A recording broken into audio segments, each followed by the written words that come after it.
નમસ્તે વિદ્યાર્થી મિત્રો, કેમ છો બધા? મજામાં છો ને? આજે આપણે ધોરણ 11ની અંદર આપણું જે ચેપ્ટર ચાલુ હતો એનો આજે ટોપિક જોશું 3.7.a કે જેનું નામ છે પરમાણ્વીય ત્રિજ્યા યાની એટમિક રેડિયસની આપણે આજે ચર્ચા કરશું અને આ આપણા ચેપ્ટરનો 9મો વિડીયો છે.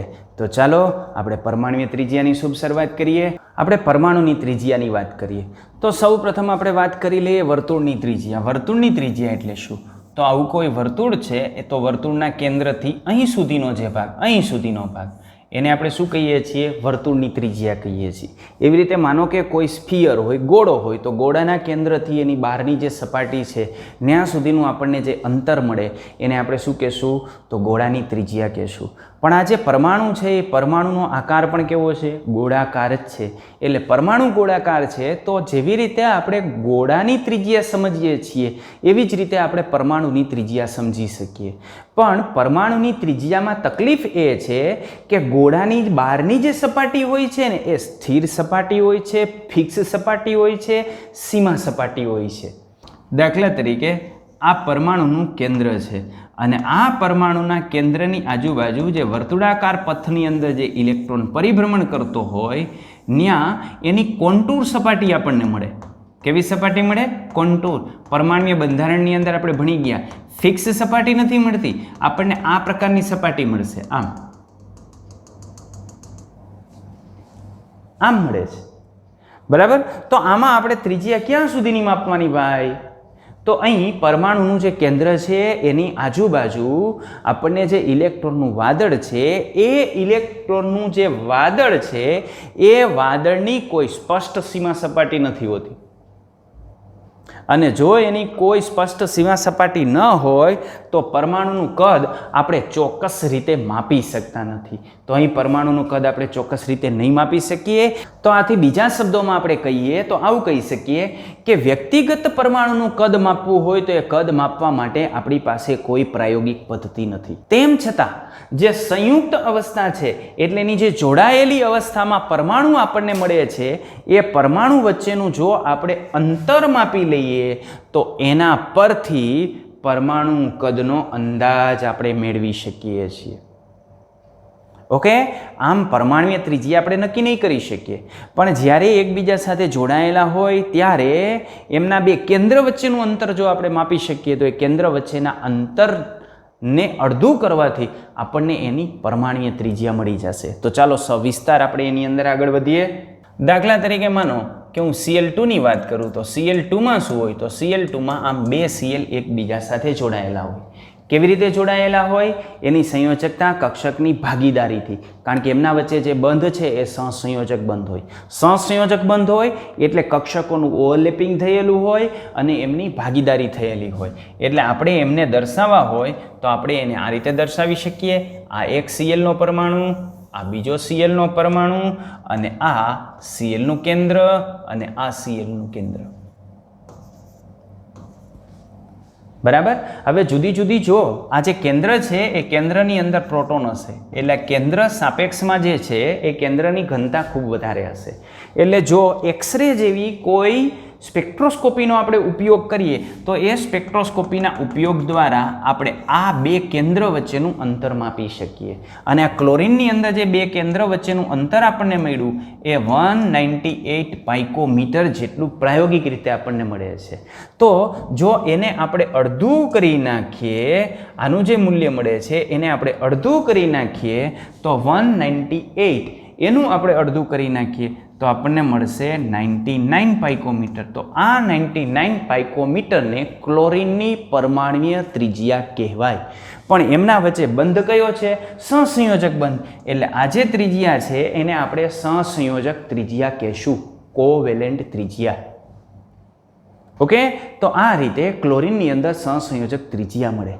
એકલ પરમાણુની ત્રિજ્યા આપણે ન માપી શકીએ, પણ આવી રીતે જ્યારે જોડાયેલા હોય ત્યારે બે પરમાણુના કેન્દ્ર વચ્ચેનું અંતર જો આપણે માપી લઈએ તો એના અડધું મૂલ્ય કરવાથી આપણને પરમાણ્વીયની ત્રિજ્યા મળશે.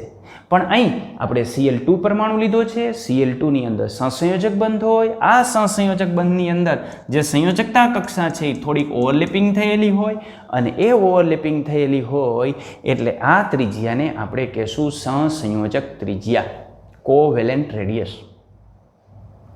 ઓકે, તો શબ્દશઃ આપણે એની વાત કરીએ તો એક એવો પ્રાયોગિક માર્ગ છે કે જેમાં સહસંયોજક અણુમાં આ શું છે Cl2 અણુ અને આ Cl વચ્ચે શું છે સિંગલ બોન્ડ. તો એકલ બંધથી જોડાયેલા બે અધાત્વીય પરમાણુ શા માટે? કારણ કે સહસંયોજક બંધ જનરલી અધાતુની અંદર ઉત્પન્ન થતો હોય. એટલે આ અધાત્વીય જે પરમાણુ છે એ પરમાણુના કેન્દ્ર વચ્ચેના અંતરની જાણકારી આપણને મળે. આ બેનું જે કેન્દ્ર છે એના વચ્ચેનું જે અંતર છે એની જાણકારી આપણને મળે અને એને આધારે આપણે શું નક્કી કરી શકીએ? સહસંયોજક ત્રિજ્યા કે જેને આપણે કોવેલેન્ટ રેડિયસ કહીએ છીએ તે નક્કી કરી શકાય. દાખલા તરીકે ક્લોરીન અણુમાં Cl વચ્ચેનું અંતર આપણને કેટલું મળે? 198 પાઇકોમીટર મળે. એનું આપણે અડધું કરી નાખીએ તો આપણને કેટલું મળશે? 99 પાઇકોમીટર, કે જેને આપણે શું કહેશું? ક્લોરીન પરમાણુની પરમાણ્વીય ત્રિજ્યા. પણ કેવી પરમાણ્વીય ત્રિજ્યા? સહસંયોજક પરમાણ્વીય ત્રિજ્યા. ઓકે, હવે અધાતુની અંદર આપણે પરમાણ્વીય ત્રિજ્યા માપવી હોય તો આપણે આવી રીતે માપી શકીએ. સમદ્વિપરમાણ્વીય અણુ લઈ લેવાનો, Cl2 લઈ શકીએ. H અને Cl નહીં લેવાનો, તો Cl ની ન મળે. કારણ કે અડધી કરો તો H નો પરમાણુ Cl નો પરમાણુ બે જુદા જુદા હોય. આ Cl નો પરમાણુ અને આ H નો પરમાણુ હોય તો આનું અડધું મૂલ્ય કરો તો નો આની મળે કે નો આની મળે. બરાબર? એટલે સમદ્વિપરમાણ્વીય અણુ લેવાનો અને એમના વચ્ચે સહસંયોજક બંધ હોય એ ત્યારે આપણે બે પરમાણુ કેન્દ્ર વચ્ચેનું અંતર માપી અને એનું અડધું મૂલ્ય કરી નાખીએ તો એ પરમાણુની પરમાણ્વીય ત્રિજ્યા આપણને મળશે અને એને આપણે સહસંયોજક ત્રિજ્યા તરીકે ઓળખશું. કારણ કે એમના વચ્ચે કેવો બંધ બને છે? સહસંયોજક બંધ બને છે. કોની વચ્ચે સહસંયોજક બંધ બને? અધાતુઓની વચ્ચે. તો ધાતુઓમાં શું હોય? તો ધાતુઓમાં જે બંધ હોય ને એ ધાત્વીય બંધ હોય. તો ધાતુની અંદર આપણને આવી રીતે જે ત્રિજ્યાનું મૂલ્ય મળશે એને આપણે ધાત્વીય ત્રિજ્યા કહેશું. તો ધાતુની અંદર શું હોય તેની હું તમને વાત કરું તો જો ભાઈ, ધાતુ દાખલા તરીકે કોપરની ધાતુ છે ને, તો કોપરની ધાતુ આ રીતે રહેલી હોય. એમાં એની જે સંયોજકતા કક્ષા છે ને એ એકબીજાને સ્પર્શીને રહેલી હોય. સહસંયોજકમાં શું હોય? ઓવરલેપિંગ થઈ ગઈ હોય. ઓવરલેપિંગ, એકબીજા ઉપર એનું લેપિંગ થઈ ગયું હોય. જ્યારે ધાત્વીય બંધ જ્યારે બનતો હોય ત્યારે એની સંયોજકતા કક્ષા એકબીજાને સ્પર્શીને રહેલી હોય. આગળ આપણે ઇલેક્ટ્રોન C નમૂનાની અંદર જોશું. તો કોપર આપણે લઈએ તો કોપરની અંદર એનો સ્ફટિક જોવા મળે. સ્ફટિક જાડી રચના એની જોવા મળે. એની જે સ્ફટિક જાડી રચના જોવા મળે એની અંદર આ રીતે બે પરમાણુ જે છે એ બે પરમાણુના કેન્દ્ર અને એમના વચ્ચેનું આપણને અંતર મળશે. આ અંતરનું આપણે અડધું મૂલ્ય કરીએ એટલે અડધું મૂલ્ય આપણને આપશે ધાત્વીય ત્રિજ્યા. શું આપશે? ધાત્વીય ત્રિજ્યા. દાખલા તરીકે જો આપણે આ કોપરની સ્ફટિક જાડી લીધી હોય તો અહીં આપણને આ જે અંતર છે એ 256 પાઇકોમીટર જેટલું જોવા મળે છે. 256 પાઇકોમીટર. તો એનું આપણે અડધું કરીએ એટલે આપણને મળશે 128 પાઇકોમીટર. કેટલું મળે? 128. તો 128 પાઇકોમીટર મળે છે એને આપણે કોપરની ધાત્વીય ત્રિજ્યા કહેશું. કેવી ત્રિજ્યા? ધાત્વીય ત્રિજ્યા. રેડી? તો ચાલો, ધાતુની અંદર ધાત્વીય ત્રિજ્યાનું મૂલ્ય મળે. આ ધાત્વીય ત્રિજ્યાનું મૂલ્ય આપણને કેવી રીતે મળે? તો ધાતુની જે સ્ફટિક જાડી રચના હોય એમાં નજીક યાની પાસે ગોઠવાયેલા કોઈ પણ બે પરમાણુના કેન્દ્રો હોય એમના વચ્ચેનું અંતર લેવાનું અને એ અંતરને કેવું કરી નાખવાનું? અડધું કરી નાખવાનું. અને જે મૂલ્ય આપણને મળે એ મૂલ્યને આપણે શું કહેશું? તો એને આપણે કહેશું ધાત્વીય ત્રિજ્યા. દાખલા તરીકે સોલિડ અવસ્થાની અંદર જે કોપર છે એમાં આપણે જોઈએ તો કોપરના જે બાજુમાં ગોઠવાયેલા સંલગ્ન પરમાણુ છે એમના વચ્ચેનું અંતર 256 પાઇકોમીટર આપણને જોવા મળે છે. અને આ 256 પાઇકોમીટર આપણને જે જોવા મળે એનું અડધું મૂલ્ય આપણે કરી નાખીએ એટલે 128 થાય. એને કોપરની ધાત્વીય ત્રિજ્યા આપણે કહેશું. તો આ થઈ ધાત્વીય ત્રિજ્યા. તો બે પ્રકારની ત્રિજ્યા આપણને મળી. એક સહસંયોજક ત્રિજ્યા મળી અને એક ધાત્વીય ત્રિજ્યા મળી. ઓકે, હવે કન્ફ્યુઝન ઉત્પન્ન ન થાય એટલા માટે સરળતા ખાતર આપણી પાસે જે બે ત્રિજ્યા છે, સહસંયોજક ત્રિજ્યા છે અને ધાત્વીય ત્રિજ્યા છે, આ બંનેને આપણે શેના તરીકે ઓળખશું? પરમાણ્વીય ત્રિજ્યા તરીકે ઓળખશું. વાસ્તવમાં સહસંયોજક ત્રિજ્યા કેના માટે હોય? અધાતુ માટે. ધાત્વીય ત્રિજ્યા કેના માટે હોય? ધાતુ માટે. બરાબર? પણ હવે આપણે સરળતા માટે આ બંને જે ત્રિજ્યા છે એને શું કહેશું? પરમાણ્વીય ત્રિજ્યા તરીકે ઓળખશું. પછી ભલે ધાતુ હોય કે અધાતુ હોય એનાથી આપણને કોઈ ફરક પડતો નથી. તો હવે પરમાણ્વીય ત્રિજ્યા, જો ધાતુ આપ્યો હોય તો તમારે સમજવાનું કે જે પરમાણ્વીય ત્રિજ્યાની વાત કરે છે એ ધાત્વીય ત્રિજ્યાની વાત કરે છે, અને જો આપેલો પદાર્થ અધાતુ હોય તો તમારે સમજવાનું કે જે પરમાણ્વીય ત્રિજ્યા કહે છે એ કોની કહે છે? સહસંયોજક ત્રિજ્યાની વાત કરે છે. ઓકે, આ જે પરમાણ્વીય ત્રિજ્યા છે એનું જો આપણે માપન કરવું હોય તો કેવી રીતે થાય? તો હમણાં આપણે જોયું એવી રીતે એક્સરે જેવી કોઈ સ્પેક્ટ્રોસ્કોપી હોય તો એ સ્પેક્ટ્રોસ્કોપીનો ઉપયોગ કરી અને આપણે એનું માપન કરી શકતા હોઈએ છીએ. રેડી? ચલો વહાં સે આગે. હવે જુદા જુદા જે તત્વો છે એ તત્વની પરમાણ્વીય ત્રિજ્યાની અંદર આપણે વલણ જોઈએ કે આ પરમાણ્વીય ત્રિજ્યાની અંદર કેવા પ્રકારનું વલણ જોવા મળે છે. તો એની અંદર બે પ્રકારના વલણો સ્પષ્ટ થાય છે.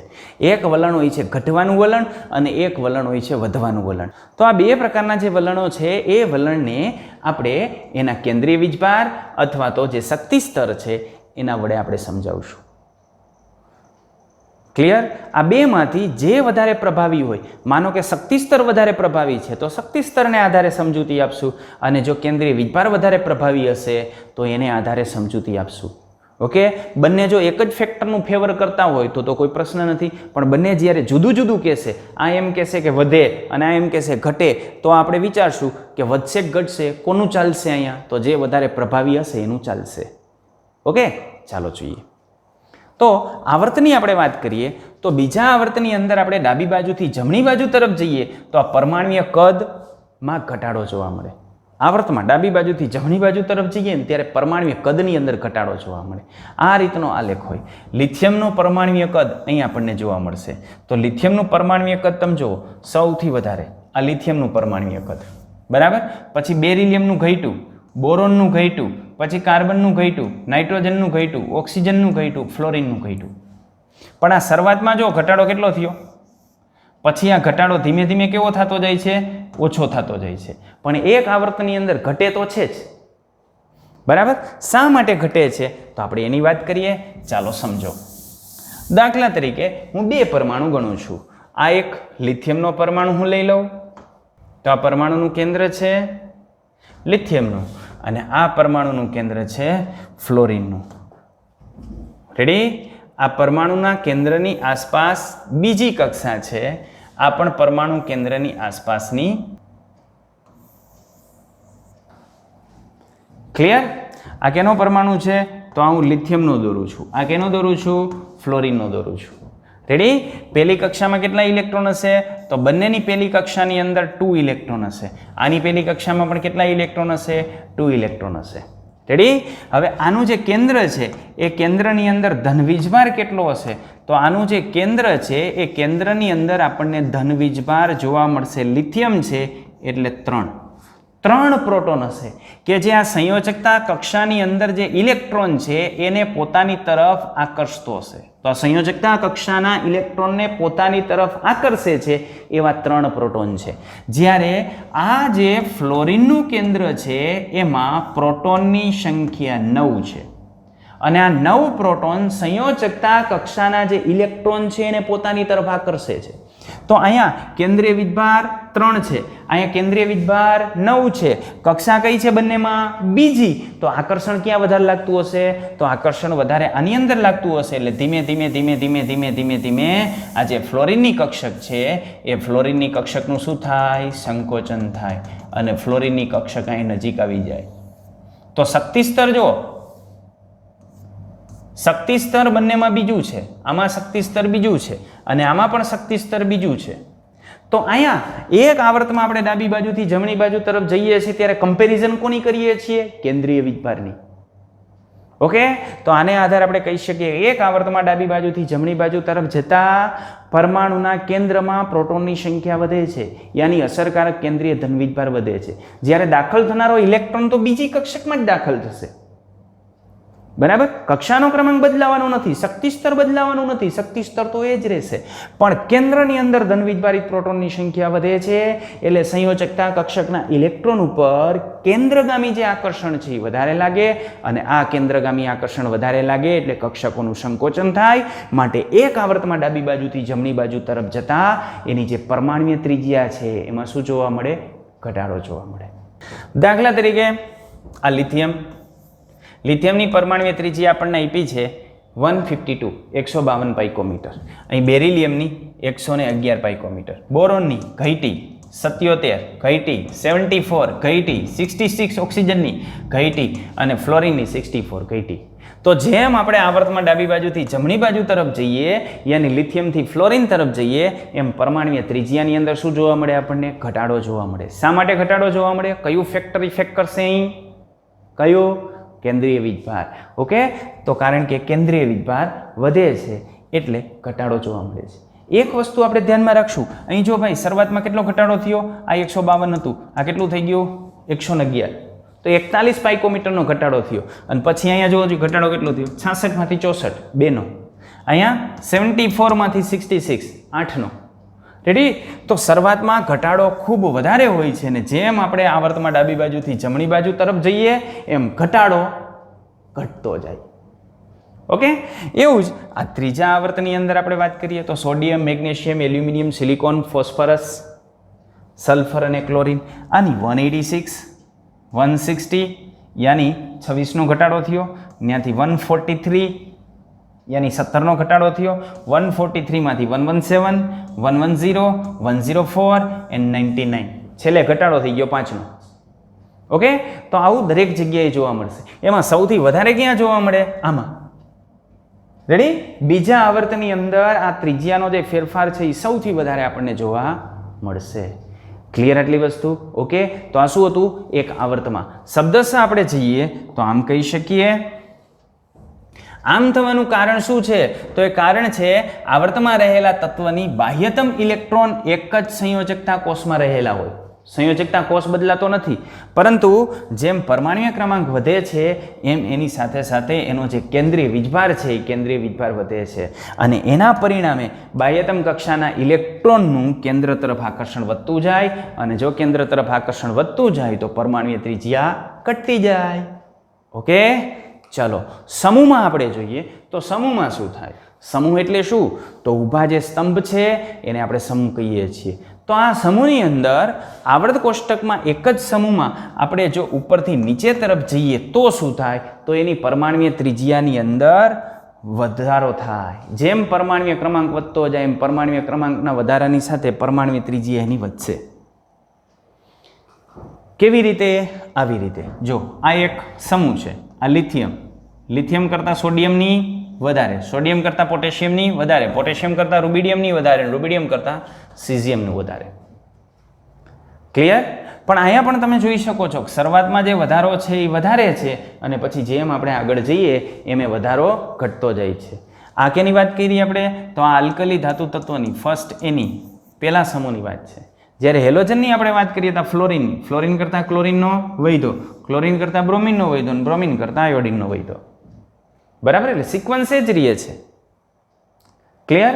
તો આલ્કલી ધાતુ તત્વ આપણે લઈએ કે હેલોજન લઈએ, કોઈ પણ સમૂહ લઈએ તો એ સમૂહની અંદર આપણને આવું વલણ જોવા મળતું હોય કે જેમ આપણે સમૂહમાં ઉપરથી નીચે તરફ જઈએ એમ પરમાણ્વીય ત્રિજ્યાની અંદર શું જોવા મળે? વધારો. શા માટે? તો ચાલો આપણે શા માટે પ્રશ્નનો જવાબ મેળવીએ. દાખલા તરીકે હું વાત કરું છું લિથિયમની, તો આ lithium, sodium, potassium, rubidium, caesium and francium alkali ધાતુ તત્વો મેં લીધા છે. બરાબર? પ્રોટોનની સંખ્યા આપણે લઈએ તો આમાં પ્રોટોનની સંખ્યા કેટલી હોય? 3. આમાં પ્રોટોનની સંખ્યા 11, પ્રોટોનની સંખ્યા 19, પ્રોટોનની સંખ્યા 37, સીઝિયમનો 55 અને ફ્રાન્સિયમ તો એના પરમાણ્વીય ક્રમાંક થયા. રેડી? તો lithium, sodium, potassium, rubidium, caesium અને ફ્રાન્સિયમની આપણે વાત કરીએ તો એના પરમાણ્વીય ક્રમાંક એના 3, 11. પહેલામાં કેટલા પ્લસ કરવાના? 8. બીજામાં કેટલા પ્લસ કરવાના? 8. પછી કેટલા પ્લસ કરવાના? 18. એના પછી કેટલા પ્લસ કરવાના? 18. અને પછી કેટલા પ્લસ કરવાના? 32. તો આ એનો પરમાણ્વીય ક્રમાંકનો વધારો થયો. હવે ઇલેક્ટ્રોન રચના તો તમને ખબર જ છે કે આમાં નિષ્ક્રિય વાયુ હિલિયમ, પછી ક્યાં આવશે? 2s1. આમાં નિષ્ક્રિય વાયુ પછી ક્યાં આવશે? 3s1. આમાં નિષ્ક્રિય વાયુ પછી ક્યાં આવશે? 4s1. આમાં 5s1.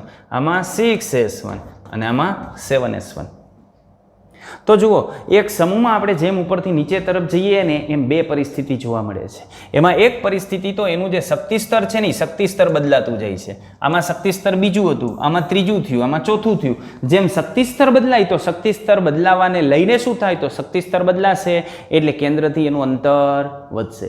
કેન્દ્રથી અંતર વધે એટલે પરમાણ્વીય ત્રિજ્યામાં શું થાય? વધારો થાય. પણ સામે તમે આ પણ જુઓ, જો પહેલાની અંદર કેન્દ્રમાં 3 પ્રોટોન હતા, બીજામાં કેન્દ્રમાં પ્રોટોનની સંખ્યા 11 છે, બરાબર. પણ એક વસ્તુ ધ્યાન રાખશું કે અહીંયા 3 પ્રોટોનને બીજી કક્ષકના ઇલેક્ટ્રોનને પોતાની તરફ આકર્ષવાના હતા, જ્યારે આમાં ત્રીજી કક્ષાના જે ઇલેક્ટ્રોન છે એને પોતાની તરફ આકર્ષવાના છે. તો આમાં બીજી, આમાં ત્રીજી, એટલે આમાં કેન્દ્રની અંદર જે ધન વીજભાર વધે છે એના કરતાં જે શક્તિ સ્તર બદલાય છે એ વધુ પ્રભાવી હોય છે. એટલે આમાં આપણે આન્સર આપીએ છીએ શક્તિ સ્તરને આધારે. તો એક જ સમૂહમાં ઉપરથી નીચે તરફ જઈએ એમ સંયોજકતા કક્ષા બદલાતી જાય, સંયોજકતા કક્ષા કેન્દ્રથી દૂર જતી જાય, માટે કેન્દ્રથી તેમનું અંતર વધે, અને આ અંતર વધે એટલે પરમાણ્વીય ત્રિજ્યા વધે. ઓકે, તો તમને એમ થાય કે છેલ્લે પરમાણ્વીય ત્રિજ્યાની અંદર જે ફેરફાર અહીં જોવા મળે છે, ફેરફાર કેમ ઓછો જોવા મળે છે? તો એ ફેરફાર ઓછો જોવા મળે એની પાછળનું કારણ અહીં છે. અહીં પરમાણુના કેન્દ્રની અંદર 8નો વધારો થયો ધનવીજભારમાં, અહીં પરમાણુના કેન્દ્રના ધનવીજભારમાં 8નો વધારો થયો, પણ અહીં પરમાણુના કેન્દ્રમાં ધનવીજભારમાં 18નો વધારો થયો, અહીં પરમાણુના કેન્દ્રની અંદર ધનવીજભારમાં 18નો વધારો થયો. તો કક્ષા આમાં કઈ હતી? બાહ્યતમ કક્ષા બીજી, આમાં કઈ હતી? ત્રીજી, આમાં ચોથી, આમાં પાંચમી, આમાં છઠ્ઠી. તો કક્ષા તો ક્રમશઃ વધતી જાય છે, પણ આગળ જતા આ પરમાણુના કેન્દ્રની અંદર જે ધનવીજભાર છે એમાં મોટો વધારો થયો, એટલા માટે કેન્દ્રગામી આકર્ષણ બળ પણ વધે છે. એટલે આગળ જતા આ જે વધારો છે એ કેવો થતો જાય છે? ઓછો થતો જાય છે. ઓકે, ચાલો ટેક્સ્ટના શબ્દ છે ભણીએ. અહીં પહેલો સમૂહ આપણે લીધો છે, એની પરમાણ્વીય ત્રિજ્યા છે, તમે જોઈ શકો. આના કરતાં આમાં જાય 152 માંથી 186 વૈધી, 231 વૈધી, 244 વૈધી, 262 વધે છે. એવી જ રીતે અહીં પણ પરમાણ્વીય ત્રિજ્યાની અંદર ક્રમશઃ આપણે આગળ વધીએ એમ શું થતો જાય છે? વધારો થતો જાય છે. તો આલ્કલી ધાતુ તત્વ અને હેલોજન બંને જે પ્રભાવી સમૂહ છે એની અંદર સમૂહમાં જેમ ઉપરથી નીચે તરફ જઈએ એમ એની પરમાણ્વીય ત્રિજ્યામાં ક્રમશઃ વધારો જોવા મળે છે. શા માટે આવું થાય છે એની આપણે વાત કરીએ. તો આલ્કલી ધાતુના સમૂહ અને હેલોજન સમૂહમાં, તો આ આલ્કલી ધાતુ અને જે હેલોજન સમૂહ છે એમાં જેમ આપણે ઉપરથી નીચે તરફ જશું એમ એના મુખ્ય ક્વોન્ટમમાં એનનું મૂલ્ય વધતું જશે, યાની કક્ષા ક્રમાંક વધતો જશે, બરાબર. યાની સંયોજકતા ઇલેક્ટ્રોન કેન્દ્રથી દૂર થતો જશે. આ દૂર થવાનું કારણ શું છે? તો આંતરિક શક્તિ સ્તરો છે, અંદર ભરાયેલા જે શક્તિ સ્તરો હોય એ શક્તિ સ્તરો, આ જે બાહ્ય શક્તિ સ્તરો છે, બહારના જે ઇલેક્ટ્રોન છે એ ઇલેક્ટ્રોન પર કેન્દ્રનું જે આકર્ષણ છે એ કેન્દ્રના આકર્ષણને ઘટાડે છે. અંદર જે ભરાયેલી કક્ષકોના જે ઇલેક્ટ્રોન છે એ સંયોજકતા કક્ષકના જે ઇલેક્ટ્રોન છે એના ઉપર જે કેન્દ્રગામી આકર્ષણ બળ લાગતું હોય એ કેન્દ્રગામી આકર્ષણ બળ ઘટાડે છે ને એક કવચ અસર પૂરી પાડતા હોય છે. એની આગળ આપણે ચર્ચા કરશું. તો એને લઈને આ પરમાણુનું કદ વધતું જાય છે. એટલે કે જેમ પરમાણ્વીય ત્રિજ્યા વધતી જાય છે. અહીં આપણે જે પરમાણ્વીય ત્રિજ્યાની ચર્ચા કરી એમાં લિથિયમથી ફ્લોરિન સુધીની પરમાણુ ત્રિજ્યા લીધી હતી, પણ નિયોનનો આપણે સમાવેશ નહોતો કરેલો, કારણ કે જે નિયોન છે એ ઉમદા વાયુ છે. આ ઉમદા વાયુની પરમાણ્વીય ત્રિજ્યાનો આપણે એટલા માટે વિચાર નહોતો કર્યો કે ઉમદા વાયુ હંમેશા એકલ પરમાણુ તરીકે રહેતો હોય, એના અણુ ન બનતા હોય, કારણ કે એની રાસાયણિક સક્રિયતા જે છે એ ખૂબ ઓછી છે. અને એકલ પરમાણુ તરીકે રહેવાના કારણે શું થાય તો એની જે સંબંધિત ત્રિજ્યા છે એનું મૂલ્ય ખૂબ વધારે જોવા મળે. અને આ જે ઉમદા વાયુની ત્રિજ્યાની સરખામણી છે એ સરખામણી અન્ય તત્વની સહસંયોજક ત્રિજ્યા સાથે ન કરી શકાય. એની સરખામણી કરવી હોય તો કોની સાથે કરી શકાય? વાન્ડરવાલ્સ ત્રિજ્યા સાથે એની સરખામણી કરી શકાય. તો નવી એક ત્રિજ્યા એવી વાન્ડરવાલ્સ ત્રિજ્યા. ચાલો આ વાન્ડરવાલ્સ ત્રિજ્યા શું છે એ હું તમને કહી દઉં. દાખલા તરીકે આ નિયોનનો પરમાણુ છે. આ પરમાણુના કેન્દ્રની આજુબાજુ આ ઇલેક્ટ્રોનનું વાદળ હશે. આવો બીજો પરમાણુ હું લઉં તો બીજો પરમાણુ આ રીતે આપણને જોવા મળશે. રેડી? આ બે પરમાણુ આના વચ્ચે આ જે આના ઇલેક્ટ્રોન છે અને આના ઇલેક્ટ્રોન છે એમના વચ્ચે શું લાગતું હોય? અપાકર્ષણ લાગતું હોય. અપાકર્ષણ લાગતું હોય એટલે આ બે એકબીજાથી આટલા નજીક આવી શકે તો જ્યારે આપણે એમના વચ્ચેનું અંતર માપીએ તો એ અંતર આપણને કેટલું મળશે? આટલું મળશે. અને આ અંતરનું આપણે અડધું મૂલ્ય કરીએ, યાની આની અંદર જો આપણે d/2 કરીએ તો આ d/2 આપણને જે મળશે એ એની પરમાણુય ત્રિજ્યા કરતાં કેવું મળે? મોટું મળે. બરાબર? આને આપણે કહીશું વાન ડર વાલ્સ ત્રિજ્યા. એટલે આ વાન ડર વાલ્સ ત્રિજ્યાની અંદર જે d/2 આપણને મળે છે એ d/2 r કરતાં મોટું મળે. સમજાય છે આટલી વાત? ઓકે. હવે જો સહસંયોજક ત્રિજ્યાની આપણે વાત કરી નાખીએ તો સહસંયોજક ધાત્વીય ત્રિજ્યાની આપણે વાત કરીએ તો ધાત્વીય ત્રિજ્યાની અંદર આમ હોય. આ ધાત્વીય ત્રિજ્યા. ધાત્વીય ત્રિજ્યાની અંદર તમે d/2 કરો તો આ d/2 એક્ઝેક્ટ કેટલું મળે? r જેટલું મળે. ઓકે. અને જો સહસંયોજક ત્રિજ્યાની આપણે વાત કરીએ તો સહસંયોજક ત્રિજ્યાની અંદર આમ હોય. આ સહસંયોજક ત્રિજ્યામાં ઓવરલેપિંગ થયેલું હોય અને આ ઓવરલેપિંગ થયેલું હોય એટલે આમના વચ્ચેનું અંતર, આમના વચ્ચેનું જે અંતર છે એને હું d કહું છું અને d/2 આપણે લઈએ તો આ d/2 r કરતાં ઓછું મળે. ખ્યાલ આવ્યો? આ કઈ ત્રિજ્યા મળશે? સહસંયોજક ત્રિજ્યા. આ કઈ મળશે? ધાત્વીય ત્રિજ્યા. આ કઈ મળશે? વાન ડર વાલ્સ ત્રિજ્યા. તો આને આધારે આપણે કહી શકીએ કે જે આ વાન ડર વાલ્સ ત્રિજ્યા છે, વાન ડર વાલ્સ ત્રિજ્યા એ સૌથી મોટી હોય. પછી આપણને કઈ મળશે? ધાત્વીય. અને પછી આપણને કઈ મળશે? તો સહસંયોજક. Okay, ready? ખ્યાલ આવ્યો આટલી બાબત? ઓકે. એટલા માટે નિષ્ક્રિય વાયુની અંદર બંધ ન હોય, એકલ પરમાણુ તરીકે રહેલો હોય એટલે એમની પરમાણુની ત્રિજ્યાની કમ્પેરિઝન આપણે આની સાથે નહોતા કરતા. અને તમને આને આધારે બીજી પણ વસ્તુ ખ્યાલ આવી જશે. શરૂઆતમાં પરમાણુની ત્રિજ્યા વધારે જોવા મળતી હતી લિથિયમમાં, કારણ કે લિથિયમ ધાતુ હોય એટલે આવી પરમાણુની ત્રિજ્યા મળે. અને ફ્લોરિનમાં જાઓ ને તો એ અધાતુ હોય એટલે એમાં આવી સહસંયોજક મળે. પણ ધાત્વી અને સહસંયોજક એને તો હવે આપણે શું લઈ લીધું છે? પરમાણુય ત્રિજ્યા તરીકે લઈ લીધું છે. Okay, ready? તો અહીં આપણે આ જે લેક્ચર છે એ પૂરો કરીએ છીએ. વિડીયો લાઈક અને શેર કરવાનું ન ભૂલતા. ઓકે, બધાનો ખૂબ ખૂબ આભાર.